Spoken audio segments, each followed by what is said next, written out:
Sadhguru, these days many people are diagnosed with thyroid problems, either hypothyroidism or hyper or hypothyroidism. Even though we are consuming iodized salt, still thyroid problems are prevalent. What is the cause of the increase in these problems? Is it stress related, like diabetes or hypertension? Can we overcome these conditions with Hatha Yoga or Kriya, or being in a consecrated space like Isharva Center? What are the things we can do to come out of it? I think a whole lot of people have come out of it with Hatha Yoga practice, no question about it. Being in a consecrated place definitely adds to it. But this pretty widespread manifestation of thyroid imbalance. So we must understand this. What you're calling as thyroid, in yoga we don't look at the glands like that. But medically, what you're calling as thyroid is that secretion within you which is trying to calibrate your system on a daily basis. It's just calibrating how much digestion should happen, how much energy should be produced, how much fat should be produced, how much muscle should be built, everything. It's trying to calibrate your physical structure.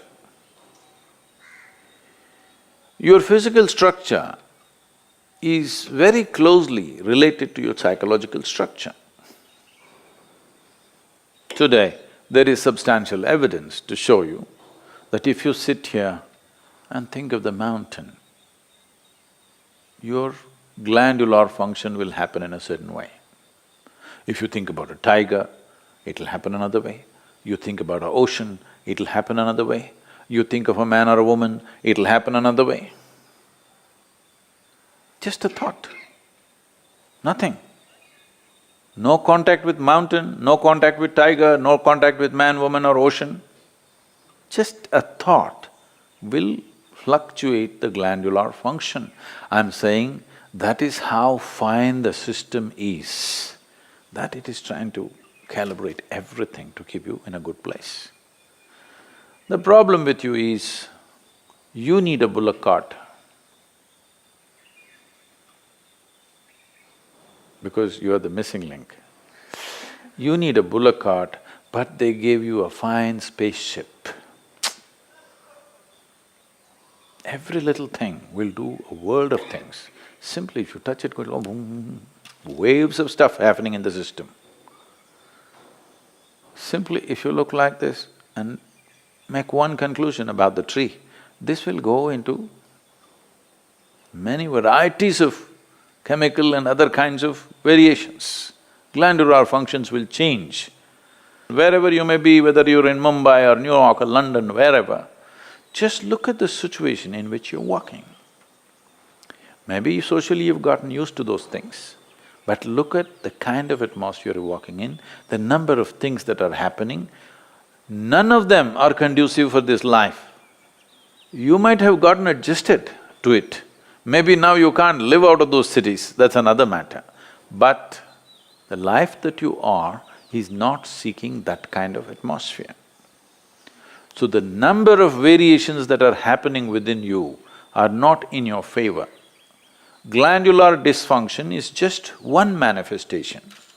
A very highly calibrated function of glandular function, one thing is the thyroid. It's easily noticeable. The first thing, your physiological and psychological parameters get thrown off a bit simply because disturbance. And another dimension is what's the disturbance that's happening from within you, your own psychological patterns. Another dimension of disturbance is what kind of food is getting into you. There is no way you can eat anything today which is not chemically infested. If you're eating very organic food, it's little organic chemicals they're using. It's come to that place. It's very difficult to eat something that's just grown in the wild forest, you can pluck out something and eat. That's very, very little, not even a small percentage of people are capable of eating that anymore. It's all from the marketplace. And what goes into the marketplace is all about more, not about what. And also this, in this country, all these things are gone now, don't worry. My grandmother, every day the vegetable seller, they used to come home with a basket. Just then in the morning they would have plucked, by 7:38 they're at the doorstep. When they come, and she will look at this, when she wants to buy it, she won't allow the vegetable seller to touch the vegetables. They plucked and brought it. It's fresh, just now it's come off the plant.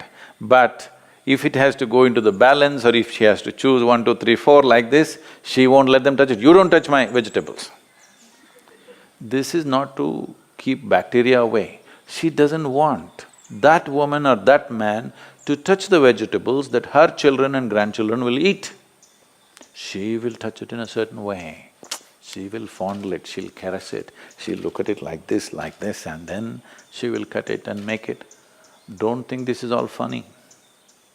If all these things are missing in your life, you have to take pills to manage your glandular function, and there is no way by popping a pill you can get it into balance, you can suppress it. You cannot get it into proper balance, no way, because every day it's different, every moment it's different. This is calibration, a very active calibration that's happening. You kill it and just take a pill and somehow manage. You are a little dysfunctional machine. With this dysfunctional machine will manifest in so many ways, and you will only know it when you stretch it. When you're living with minimal stuff, it won't show up. It's like this. See, even if you have a flat tire on your car, at 20 kilometers you can drive home, Some things will crack up, some things will tear up, but still you can drive.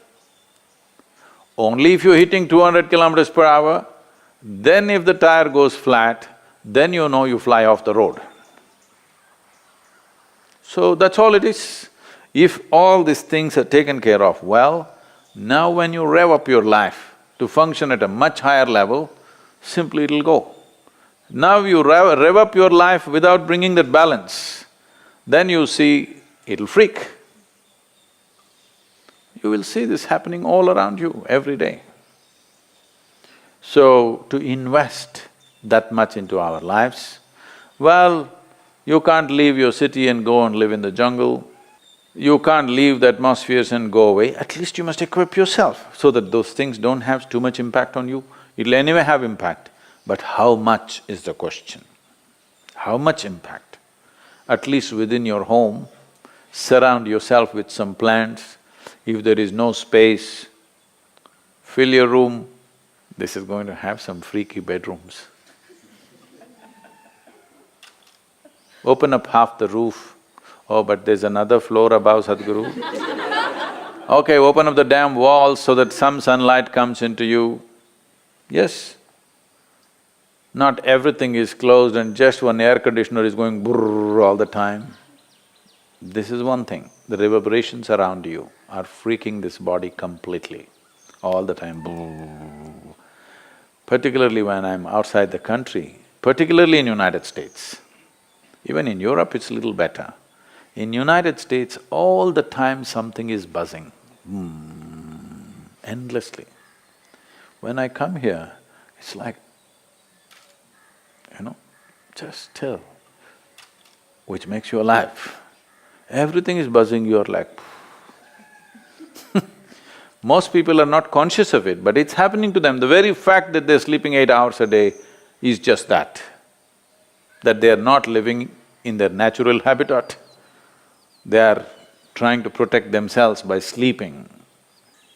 So, to protect yourself from disease, to protect yourself from mental illnesses, to protect yourself from all kinds of imbalances, you sleep 8, 10 hours a day. This is half your life, you're dead.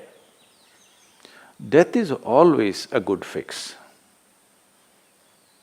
But that's not the fix we are looking for. We are looking for a life fix, not an end fix. If you end something, it is fixed, isn't it? Fixed or no? Fixed, but not the way we want. We want to be here, alive and be fully fixed.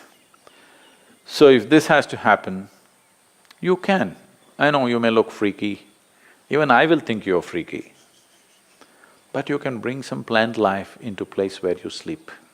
When you walk, you must always be conscious of the life other than human life. Most people are not even conscious of the human beings, so I'm reminding you, you must be conscious of everything that is alive. A tree, a plant, a blade of grass, a grasshopper hopping, and the people that you don't like are passing by. All kinds of things. You must be alive to everything. Don't need to do any, oh, I love the tree.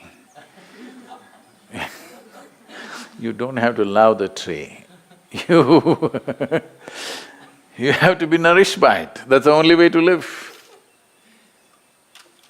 You like it or not, it's nourishing you right now. Consciously, if you do it, everything will work better.